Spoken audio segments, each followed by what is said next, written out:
Assalamualaikum warahmatullahi wabarakatuh. Dan salam sejahtera untuk kita semua. Bersepeda lebih dari sekedar kegiatan rekreasi. Hampir semua pesepeda, apakah pemula atau yang sudah senior, pasti memiliki tujuan selain untuk kesenangan. Ada yang bertujuan menurunkan berat badan, meningkatkan kekuatan bersepeda. Ada juga yang hanya sekedar mencari kebugaran tubuh. Setiap tujuan memiliki pendekatan yang berbeda-beda pula. Pesepeda yang ingin meningkatkan ketahanan fisik akan melatih dirinya dengan latihan intensitas tinggi. Pesepeda yang ingin menurunkan berat badan akan bersepeda dengan intensitas rendah, tetapi dalam jarak dan waktu yang lama. Apapun tujuan bersepeda, hal yang terpenting dan harus dilakukan oleh semua pesepeda adalah menyusun rencana untuk mencapai tujuan tersebut. Dalam merencanakan bersepeda untuk kebugaran, hal terpenting adalah berapa jarak yang harus ditempuh atau berapa lama kita harus bersepeda.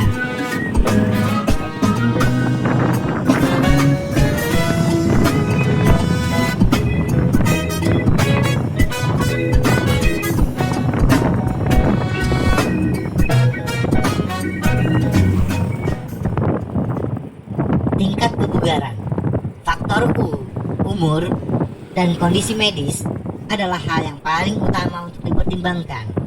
Jarak tempuh bersepeda saya yang sudah memasuki usia setengah abad tentu akan berbeda dengan anak muda berusia 25 tahun.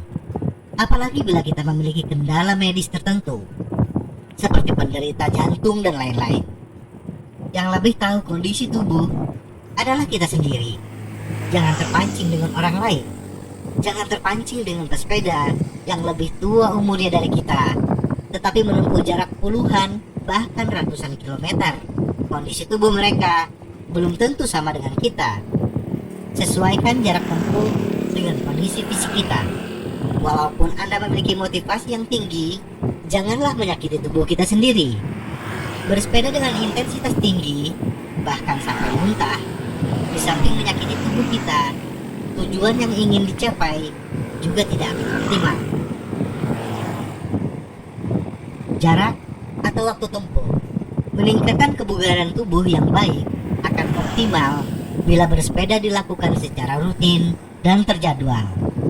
WHO menyarankan untuk kebugaran tubuh setidaknya bersepeda dengan intensitas sedang selama 150 menit per minggu atau 75 menit per minggu bila bersepeda dengan intensitas tinggi. Menjajal durasi bersepeda 2,5 jam di akhir pekan bukan langkah yang bijak. Betul, target waktu tercapai, tetapi 6 hari lainnya tidak melakukan olahraga tidak akan menghasilkan kebugaran yang optimal. Muncul satu pertanyaan, apakah jarak atau waktu tempuh yang menjadi pegangan kita? Anjuran durasi bersepeda yang disarankan WHO berkaitan dengan intensitas bersepeda. Apa batasan antara intensitas tinggi dengan intensitas sedang? Batasannya adalah ambang laktat yang akan kita bicarakan lebih mendetail pada video berikutnya. Bersepeda dengan intensitas sedang adalah bila kita bersepeda di zona 2 dan 3 atau 90% ke bawah dari FTP, Functional Threshold Power kita. Sedangkan intensitas tinggi adalah bersepeda di atas zona 3 atau 90% ke atas dari FTP yang kita miliki. Power erat kaitannya dengan kecepatan, dan kecepatan berkaitan dengan jarak dan waktu tempuh. Bila kita asumsikan bersepeda dengan intensitas rendah adalah 75% dari FTP awal zona 3 dan bersepeda dengan intensitas tinggi adalah 90% dari FTP awal zona 4, maka kita bisa mengetahui berapa kecepatan maksimal yang dibutuhkan pesepeda untuk masing-masing intensitas bersepeda. Misalnya pesepeda yang memiliki FTP 100 watt dengan berat total 82 kg dengan ban cleanser, bila bersepeda di jalan yang datar, kecepatan tertinggi untuk intensitas sedang 75 watt adalah 20,54 km per jam. Kecepatan tertinggi untuk intensitas tinggi 90 watt adalah 22,17 km per jam. Bila WHO hanya mengungkapkan durasi bersepeda, maka kita bisa mengetahui berapa jarak tempuh maksimal untuk masing-masing intensitas bersepeda. Jadi jarak tempuh maksimal untuk intensitas sedang 150 menit per minggu adalah 51,35 km dalam satu minggu. Dan untuk intensitas tinggi 75 menit per minggu, jarak yang harus ditempuh dalam satu minggu adalah 27,71 km. Manajemen waktu. Tetapi bersepeda setiap hari, apakah bagus? Atau mungkinkah kita memiliki waktu di antara kesibukan kita? Bersepeda setiap hari memang tidak bagus, karena tubuh juga membutuhkan istirahat.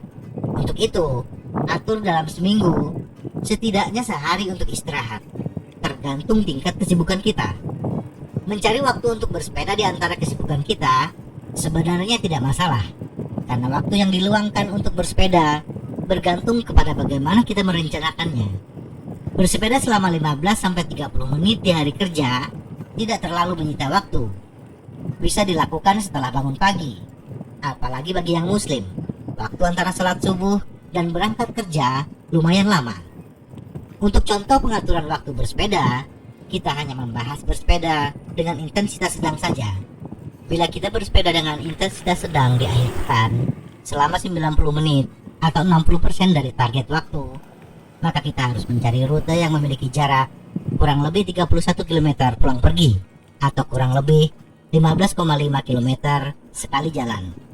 Rute ini bagi saya adalah bila bersepeda dari rumah Jiwastra Bandung ke Dago Bawah pulang pergi, dan sisanya 60 menit 40% dari target waktu bisa dibagi menjadi 4 kali bersepeda dengan durasi 15 menit dan jarak tempuh kurang lebih 5 km setiap kali bersepeda.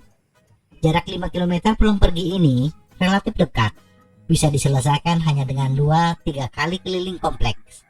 Bila 4 kali bersepeda di luar akhir pekan terasa berat, kita bisa meningkatkan durasi perjalanan menjadi 30 menit, sehingga hanya membutuhkan 2 kali bersepeda di hari kerja. Durasi 30 menit tersebut membutuhkan 2 kali jarak sebelumnya, sehingga jarak tempuh yang harus kita lalui adalah 10 km pulang pergi. Untuk saya, rute ini bisa diselesaikan dengan bersepeda dari rumah ke GBLA pulang pergi. Dan harus diingat, rute tadi hanya untuk jalan datar. Bersepeda di tanjakan seperti rute Dago Atas kadang-kadang sudah masuk bersepeda dengan intensitas tinggi bagi sebagian pesepeda.